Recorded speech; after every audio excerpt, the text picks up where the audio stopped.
नमस्कार, मैं हूँ आरती और आप देख रहे हैं वीएनएम टीवी। आज बहुत ही खास त्यौहार भी हम सब मना रहे हैं। वार्षिक उत्तरायण का त्यौहार है।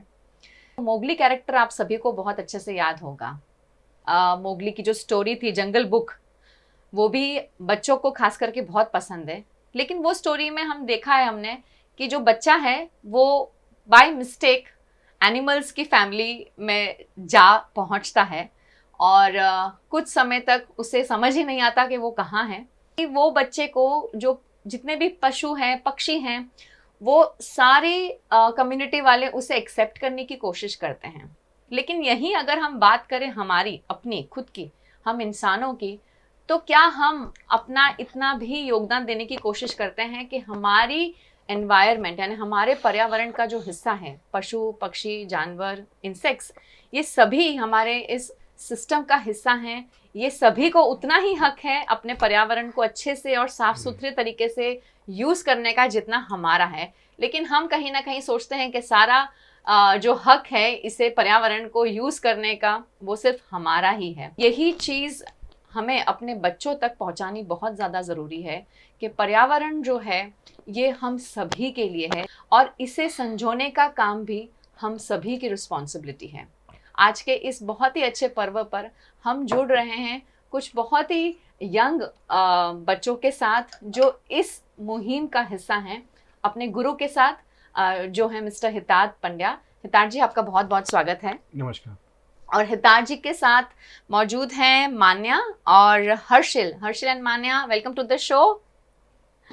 हितार्थ जी को हम सभी जानते हैं, ये एक एनवायरमेंटलिस्ट हैं। ये पिछले 20 साल से एनवायरमेंट की फील्ड से जुड़े हुए हैं, जर्नलिज्म की फील्ड से जुड़े हुए हैं और 2015 में इन्होंने शुरुआत की kids for environmental developmental initiative का, जिसका नाम है केडी। और आपको पता होगा काफ़ी बच्चे जो हैं स्कूल्स के इस प्रोजेक्ट के साथ जुड़े हुए हैं। ये जो प्रोजेक्ट है वो स्कूल करिकुलम का हिस्सा है और बड़ौदा की काफ़ी स्कूल्स जो हैं इस प्रोजेक्ट को अपलिफ्ट कर रही हैं। और हितार्थ जी के थ्रू काफ़ी बच्चे जो हैं वो एनवायरनमेंट से, ऑर्गेनिक फार्मिंग से, बर्ड्स की अलग अलग स्पीशीज से और पेड़ पौधों का किस तरह से ध्यान रखना चाहिए, उन्हीं सभी चीज़ों को, सभी कंसेप्ट्स के साथ जुड़े हुए हैं। तो पहले तो आप सभी का बहुत बहुत स्वागत है।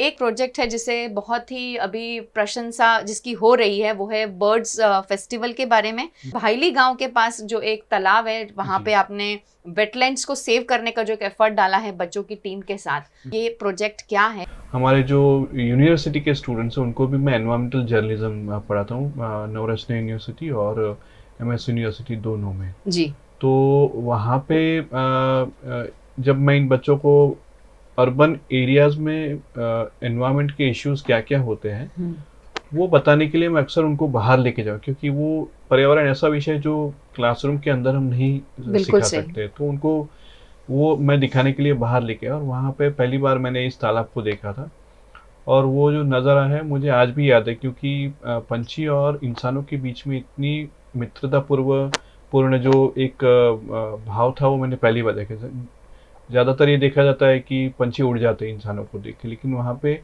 वो पंछी थे वो डरे हुए नहीं थे। तो वहाँ से शुरुआत हुई थी। ये बात है 2017-18 की। उसके बाद में दूसरी बैच जब आई जर्नलिज्म स्टूडेंट्स की, तब परिस्थिति बदल चुकी थी और तब तालाब जो था वो पूरा गंदगी से भरा हुआ था। उसकी जो किनारी थी वो भी पूरी गंदगी से भरी थी। तालाब के अंदर का जो पानी था वो भी काफ़ी दूषित हो गया था। उसके अंदर थर्मोकोल है, बहुत सारा कचरा आया था और उसका कारण था जो भी भाईली में नए नए स्कीम्स आए थे उनको ड्रेनेज कनेक्शंस दिए ही नहीं गए थे। तो वो इसी जो वर्षाधिक का यानी कि स्टॉर्म वाटर चैनल जो बोलते हैं उसके अंदर वो लोग डाल देते थे और वो पानी बहता बहता इन लोगों के घर के पास आ जाता था और वहाँ से आगे स्टॉर्म वाटर चैनल थी ही नहीं।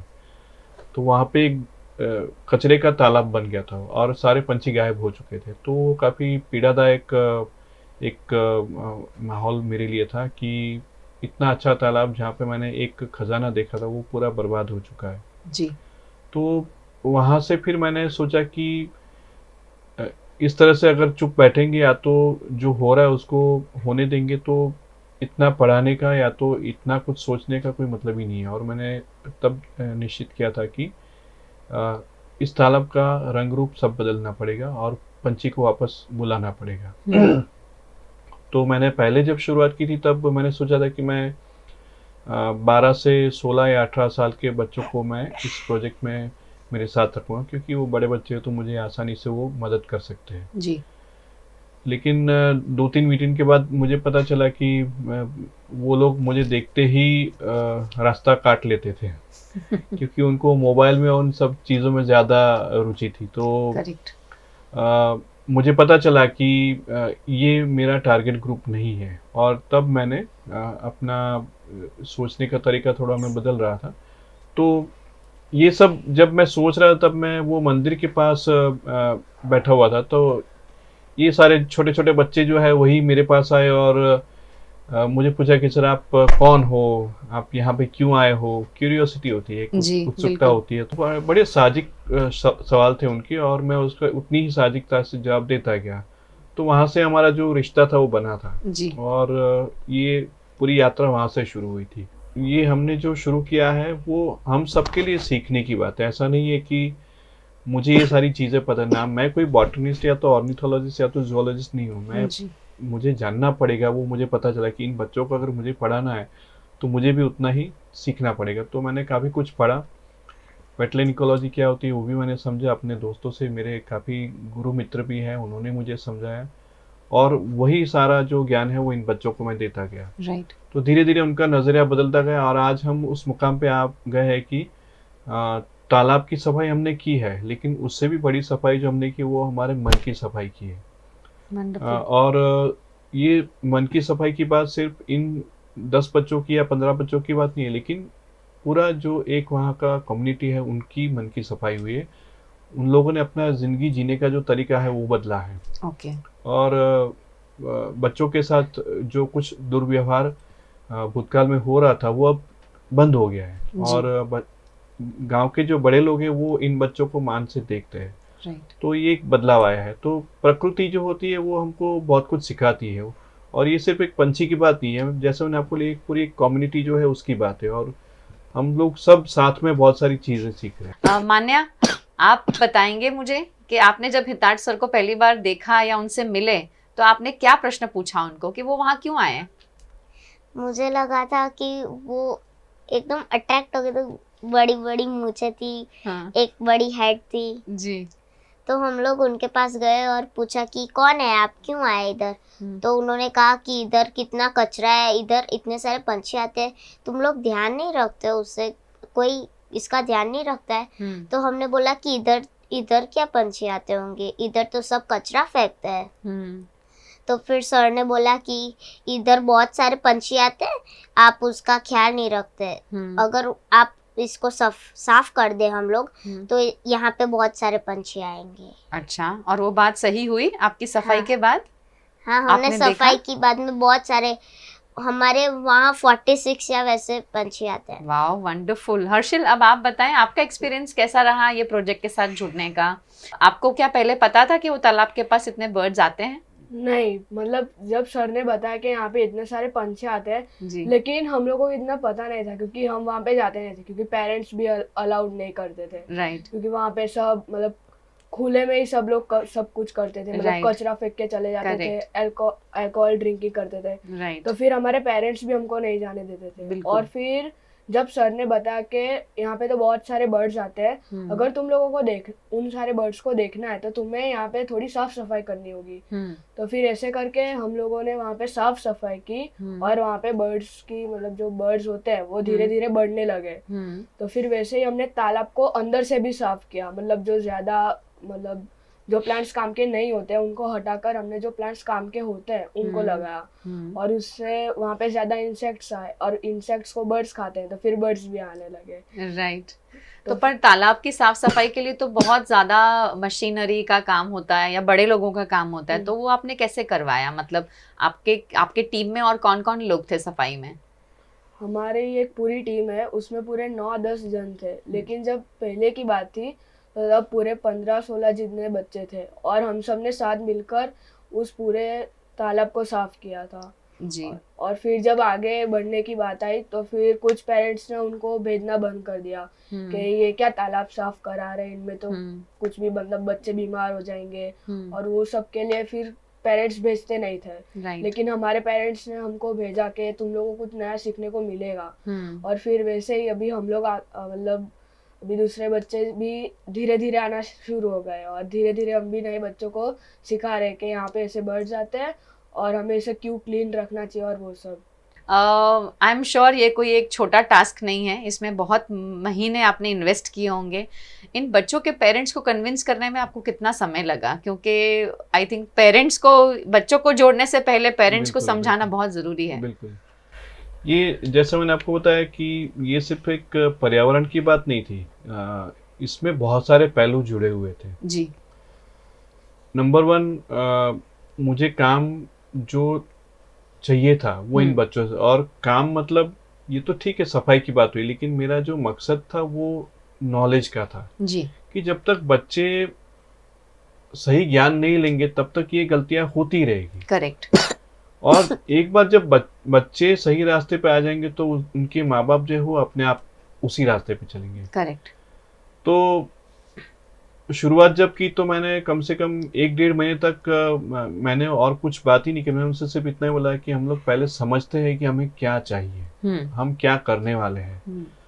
वो एक रोड मैप, वो एक रास्ता देखना बहुत ज़रूरी था। और उस दौरान मैंने इनके माता पिता से भी बात की थी, क्योंकि मैं एक अजनबी था। और आज का समाज, आज का समय ऐसा हो गया है कि बच्चों को लेके हम काफ़ी चिंतित हैं।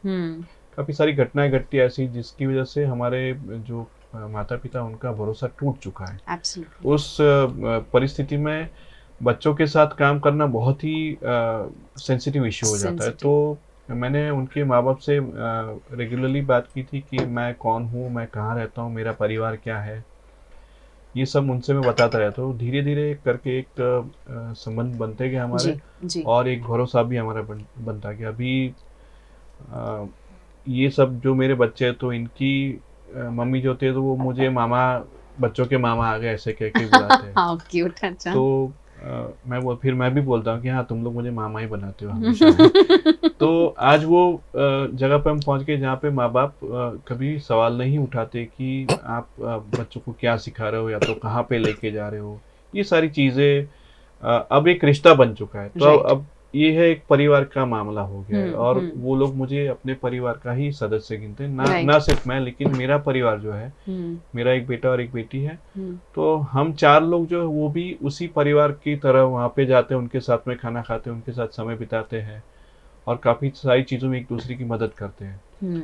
तो अभी एक परिवार का, लेकिन एक समय ऐसा था कि ये रिश्ते जो थे उतने मजबूत नहीं थे। तो काफ़ी सारा मुझे भी उसमें सीखना पड़ा था। एक समय ऐसा भी था कि वहाँ के कुछ लोगों को ऐसा लगा कि मुझे वहाँ पे ज़मीन है उसमें रस आ गया इसलिए मैं ये सब कर रहा हूँ। कुछ लोगों को ऐसा था कि भाई ये तो आज है कल नहीं होगा, और लड़का है तो लड़कियों को कैसे हम उनके साथ भेज दें। बिल्कुल। और जहाँ पे मैं पढ़ाता था वो जगह भी बदनाम जगह थी। जैसे इन बच्चों ने बोला कि अल्कोहलिज्म वहाँ पे काफ़ी था और अभी भी है, मैं बोलूँगा। राइट।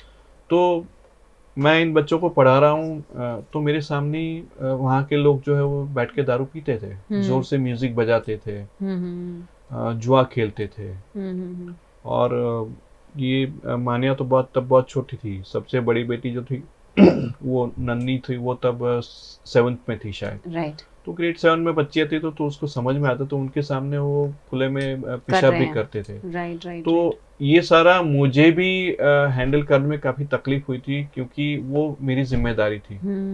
वो बदलाव अब आया है और जितना चाहिए था उतना नहीं है, लेकिन आया ज़रूर है। तो जब बच्चे होते हैं तो बदलाव आता ही है। करेक्ट। तो माँ बाप को एक सही रास्ते पे लाने का जो एक काम था वो इतना आसान नहीं था। बताना चाहूँगी कि minister of forest and environment and climate change जो हैं मिस्टर मुलू भाई बेरा, उनके अभी एक हाल ही में एक कॉन्फ्रेंस में इन बच्चों को बुलाया गया सर के साथ, और उनके ये जो वेटलैंड सेव करने के एफर्ट्स को अप्रिशिएट किया गया और रिकॉग्नाइज किया गया। तो ये बहुत बड़ी बात है एंड कॉन्ग्रेचुलेशंस सर आपको भी और आपके पूरी टीम ऑफ किड्स जिन्होंने ये मोर्चा उठाया और आगे बढ़ रहे हैं बहुत ही पॉजिटिवली। मैं कुछ देर पहले इनसे बात कर रही थी तो अभी भी इनके चेहरे पे जो हंसी दिख रही है वो पहले भी दिख रही थी, और ये लोग अभी भी इतने ही एक्साइटमेंट में हैं कि हम आगे भी ऐसा ही काम करने वाले हैं।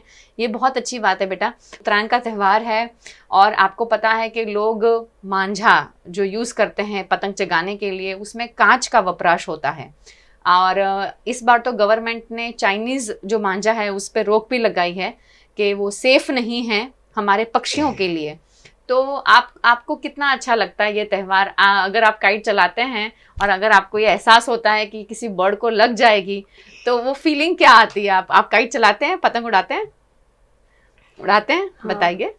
तो पहले जब सर नहीं आए थे तो तब तो फिर पतंग उड़ाते, तो फिर कुछ मतलब ऐसा कुछ था ही नहीं कि ये बर्ड आया तो जाने दो भाई, जाएगा तो जाएगा। लेकिन जब सर आए और उन्होंने बताया कि इनकी भी एक लाइफ होती है, जैसे कि हमारी है वैसे उनकी भी है। तो फिर उसके बाद हम लोगों ने क्या किया कि जब पतंग उड़ाने के लिए जाते हैं तो फिर जब हम उसको उड़ाते हैं तो जैसे ही कोई बर्ड दिखता है ना तो हम दोरे को छोड़ देते हैं। अच्छा। तो फिर वो बर्ड उड़ जाता है ना, हाँ। उसके बाद हम लोग वापस से दोरे को पकड़ लेते हैं। अच्छा। अगर ऐसा लगता है कि अगर उसके पैर में लग जाएगी कि ऐसा कुछ होता है ना, तो या तो हम उसे पतंग को उसी को वहां पे ही तोड़ देते हैं या फिर छोड़ देते हैं, फिर पतंग जाए तो जाए। लेकिन फिर भी अभी भी कुछ मेरे दोस्त है वो कहते हैं कि मैं इस बार चाइना डोरा लाऊंगा, इस बार मैं पूरे 7 कांच लगाऊंगा, ऐसा सब बोलते रहते। तो मैंने बोला कि भाई ये सब रहने दे, इससे अच्छा है कि तू एक नॉर्मल सा डोरा ला और चका, बस। और क्या है, बस तुझे तो पतंग ही चकानी है ना, और कुछ तो है नहीं। तो बस उसमें अगर किसी की लाइफ चली जाए तो फिर क्या मतलब है। करेक्ट। अगर वैसे ही हम लोग चका रहे हैं, वैसे अगर किसी का गला कट गया तो फिर वो लोग तुरंत ही हम लोगों को बोलेंगे। करेक्ट। लेकिन बर्ड्स के पास कोई ऐसी वॉइस नहीं कि वो हमें बोल सके। उनके पास वो कोई चिल्लाने की भी चीज नहीं है, और हमें पता भी नहीं चलेगा कि वो चिल्ला रहे हैं, कि उनको लगी है, कि उनको दर्द हो रहा है। तो इसलिए फिर थोड़ी सेफ्टी तो रखनी चाहिए, जैसे हमारी लाइफ है वैसी उनकी भी लाइफ। हमारी जिंदगी जितनी इम्पोर्टेंट है उतनी ही उनकी भी है। ये बहुत बड़ी चीज़ है। आई थिंक ये बदलाव शायद सर आपकी सोच की वजह से, या जिस तरह का काम ये बच्चे कर रहे हैं वो दिख रहा है। मान्या, आप बताइए, आपको काइट फेस्टिवल अच्छा लगता है? हाँ, मुझे काइट फेस्टिवल अच्छा लगता है, पर बर्ड्स को जो नुकसान होता है इसलिए मैं एक छोटी सी काइट लेके यहाँ पे ऐसे ही उड़ाती हूँ। ऐसे ही खाली? अच्छा। और आप जो लोग चाइनीज डोरा यूज करते हैं या जो बहुत कांच वाला होता है वो यूज करेंगे, तो उनको आप क्या बोलना चाहोगे? करना चाहिए कि नहीं करना चाहिए? नहीं करना चाहिए, क्योंकि उससे बर्ड्स को भी नुकसान हो सकता है, और जो भी बर्ड्स है उनके गला भी कट सकता है। जैसे हर्षिल ने कहा कि उनकी जान भी जा सकती है। तो वो इतना बड़ा डोरा लाके क्या मतलब जिससे किसी की जान चली जाए। और वो हमें खुशी मिलेगी, पर वो बर्ड्स को तो खुशी नहीं मिलेगी उससे। करेक्ट।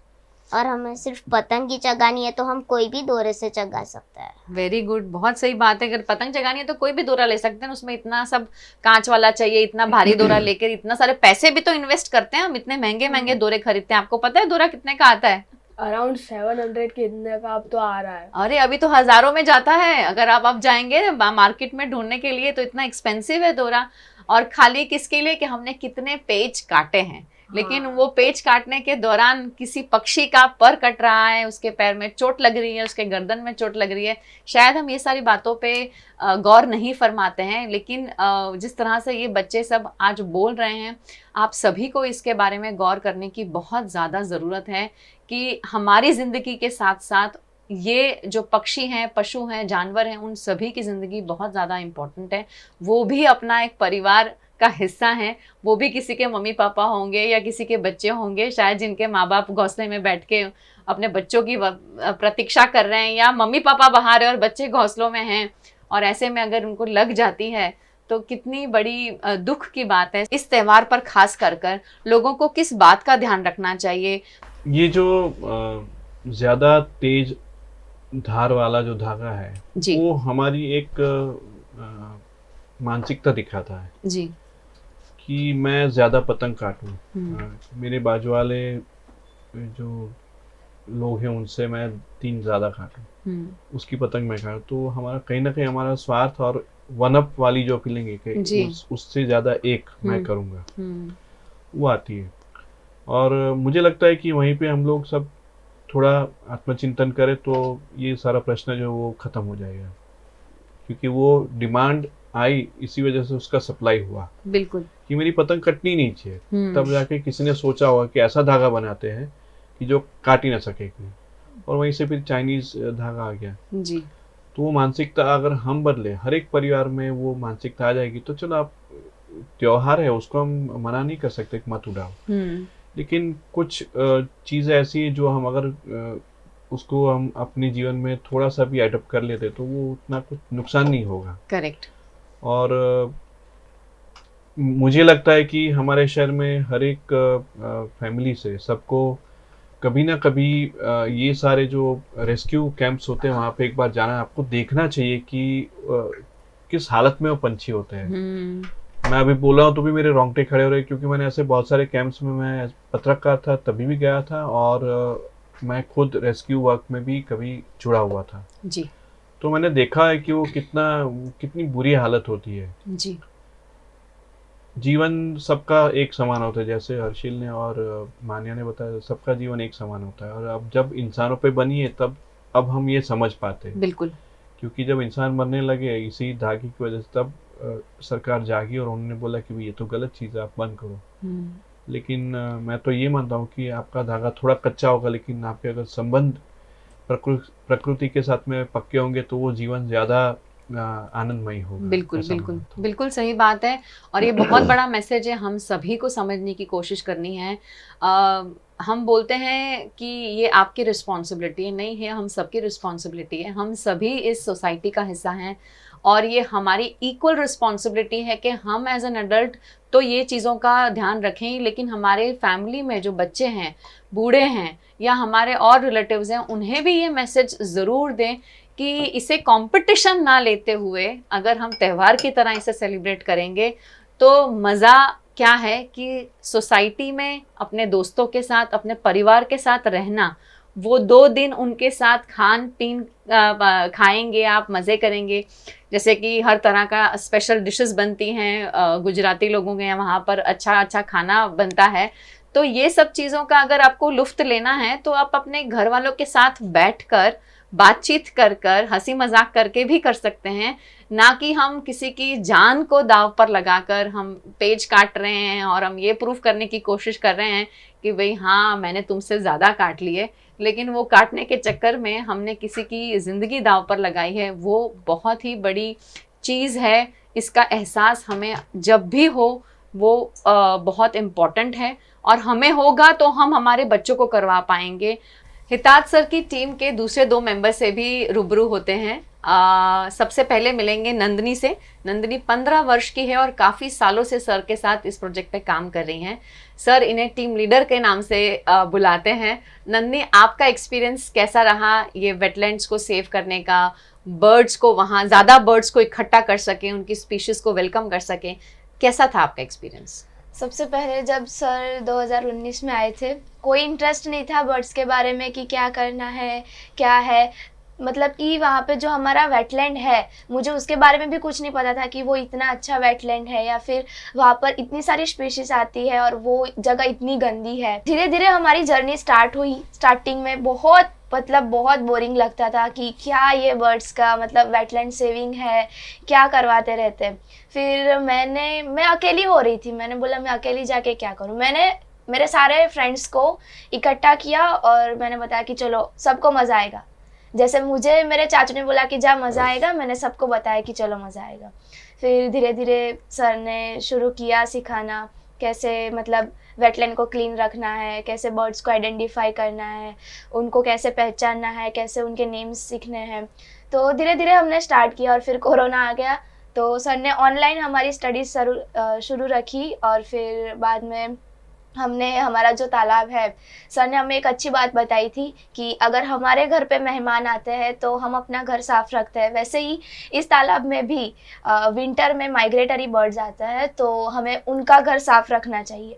तो हमने वहाँ पे 70 गार्बेज बैग कलेक्ट करके कचरा इकट्ठा किया और फिर धीरे धीरे हम लोगों को बहुत प्रोत्साहन मिलता गया। नए टीचर्स मतलब कि अवी मैम है जिन्होंने हमें बर्ड्स का बहुत सारा नॉलेज दिया है। मतलब बहुत सारे जो है, गुरु बन चुके हैं हमारे। मतलब हम कुछ नहीं जानते थे, बाहर की दुनिया है। हमारे पंछियों के बिना हमारा पर्यावरण अधूरा है। उनकी आवाज़ से ही जो गुंजित हो उठता है, वो उसका हमें ख्याल नहीं था। तो वो भी हमें अच्छा लगा है कि अब हम पर्यावरण को समझने लगे हैं। तो सर के साथ जो हमारा एक्सपीरियंस रहा है वो बहुत ही अच्छा है। मतलब कि इन 4 सालों में हम लोग कहाँ से कहाँ आ गए हैं, बहुत सारी जगह पर गए हम लोग बर्ड्स के बारे में इंफॉर्मेशन कलेक्ट करने। हम लोग संडे हम लोग नल सरोवर भी गए थे, मतलब बर्ड्स की इंफॉर्मेशन। और सबसे एक्साइटेड मोमेंट वो था हमारे लिए कि हमें ब्रांड एम्बेसडर बनाया गया है। हमने जो फन फेयर ऑर्गेनाइज़ किया था, वहाँ में अंशुमान सर ने हमें बनाया ब्रांड एम्बेसडर। सो बहुत कुछ हासिल किया है हमने सर के साथ रह के। तो सर को बहुत बहुत थैंक यू। कितना ऑनेस्ट फीडबैक दिया है नंदिनी ने, और बहुत ही सही बात बताई है। और उनके फेस पे वो प्राइड दिख रही है कि इतने सालों की जो उन्होंने मेहनत की है, जो योगदान दिया है अपने गुरु के साथ, वो कहीं वेस्ट नहीं हुआ है, उसे अप्रिशिएट किया गया है। और यही बात हम सभी को सीखने जैसी है कि हम हमेशा कुछ कर कर हम एक फुट स्टेप करते हैं और हमसे नहीं होता है तो हम हताश हो जाते हैं, हम वहाँ छोड़ देते हैं और बोलते हैं कि नहीं हो पाएगा। लेकिन हमेशा याद रखिए कि कोई भी चीज़ इतनी आसानी से नहीं मिलती है, उसमें कंटिन्यूस एफर्ट्स डालने पड़ते हैं। और ये चीज़ हमें हमारे बच्चों को समझानी बहुत ज़्यादा जरूरी। आपका एक्सपीरियंस कैसा रहा आपके जो ये बर्ड्स फेस्टिवल वाला जो आप लोगों ने फन फेयर ऑर्गेनाइज किया था, कितना मज़ा आया आपको? मुझे फन फेयर बहुत मज़ा आया। और जो मनन और मैं और दीपांकर भैया जो है, उन्होंने हमको ड्राइंग सिखाई थी। तो वहाँ पे हमने 120 इतनी ड्राइंग और पेंटिंग्स की थी। वाओ। हाँ, और हमारी जो माताएं थी उन्होंने खाने का स्टॉल रखा था, खेलने का स्टॉल रखा था। तो उसमें भी बहुत मज़ा आया। और वहाँ पे हर्षिल और देव जो थे, देव बर्ड फोटोग्राफर है और हर्षिल बर्ड आइडेंटिफाई में बहुत अच्छा है। तो उन लोगों ने जो हमारा जो तालाब है वहाँ पे बर्ड वॉक भी कराया था। और हमने 126 ड्राइंग जो बनाई थी वो हमने बेची भी थी। और बहुत सारे लोगों ने वो ड्राइंग भी ली थी और बाद में कहते थे कि आपने बहुत अच्छी ड्राइंग बनाई है।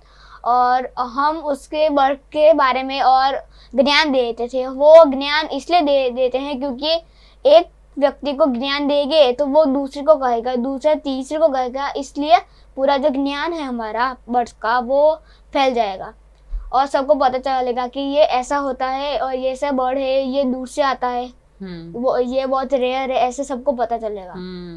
ज्ञान हमेशा बांटने से बढ़ता है, ये चीज़ बहुत सही बताई श्लोक आपने।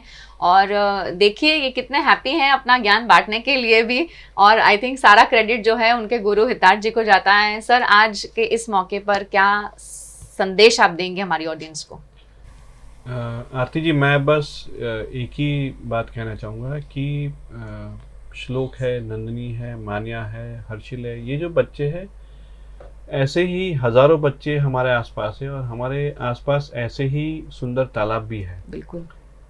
तालाब को समझना हम सबकी जिम्मेदारी है और इन बच्चों को उनके साथ जोड़ना, तो समाज को प्रकृति के साथ जोड़ना वो एक सबकी नैतिक जिम्मेदारी है। और वो सबको निभानी पड़ेगी। आने वाले दिनों में मैं इनको अक्सर बताता रहता हूँ कि आपको खाने के लिए खाना चाहिए होगा और पीने के लिए पानी चाहिए होगा। आप 2 GB डेटा पी नहीं सकते हो, या तो आप अपना स्मार्टफोन है उसको खा नहीं सकते हो, तो आपको ज़रूरत पड़ेगी खाने की और पानी की।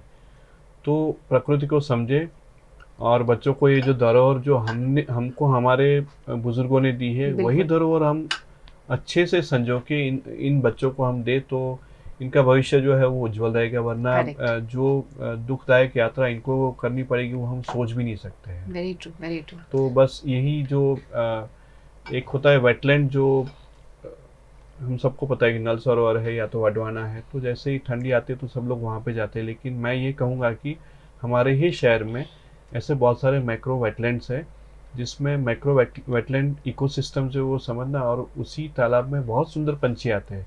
ये जो विदेशी पंछी है वो NRIs जैसे होते हैं, आते और फिर चले जाते हैं, तो उनका साथ कुछ दिनों का होता है। लेकिन हमारे यहाँ के जो प्रादेशिक और जो देशी पक्षी होते हैं वो भी उतने ही सुंदर होते हैं और वो हमको बहुत ही मदद करते हैं। करेक्ट। तो इन पंछी को बचाए। जब बर्ड फेस्टिवल किया था तो यही एक इंटेंशन था कि समाज को पंछियों का असली एक उनका जो चेहरा है वो दिखाए, उनके नज़दीक लेके आए, ताकि हम उनको बचा के रख सके, उनके हैबिटेट को बचा के रख सके, और हमारा जो आने वाला जनरेशन है उसको भी हम सेफ रखें। Very true.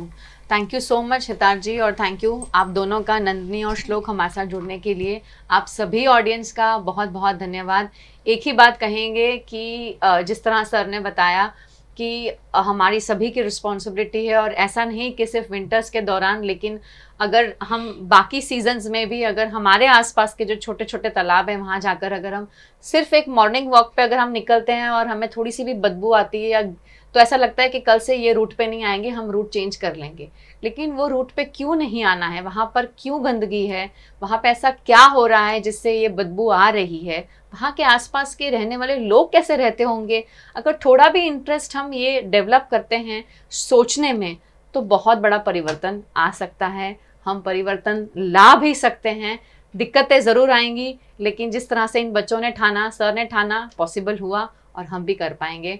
आप सभी का बहुत बहुत धन्यवाद हमारे साथ जुड़ने के लिए। VNM TV और VNM TV किड्स का YouTube चैनल है, प्लीज़ लाइक करें, शेयर करें, सब्सक्राइब करें, और इसी तरह हर हफ्ते हमारे साथ जुड़ते रहें। नमस्कार।